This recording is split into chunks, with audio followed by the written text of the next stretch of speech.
രക്ഷകാ എന്റെ പാപഭാരമെല്ലാം നീക്കണേ.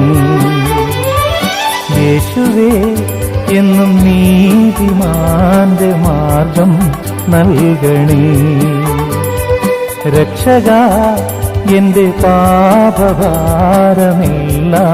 നീക്കണേ.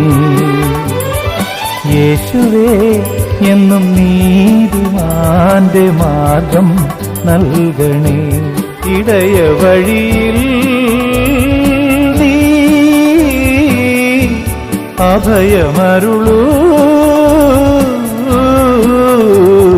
രക്ഷകാ എന്റെ പാപഭാരമെല്ലാം നീക്കണേ. യേശുവേ എന്നും നീതിമാന്റെ മാർഗം നൽകണേ.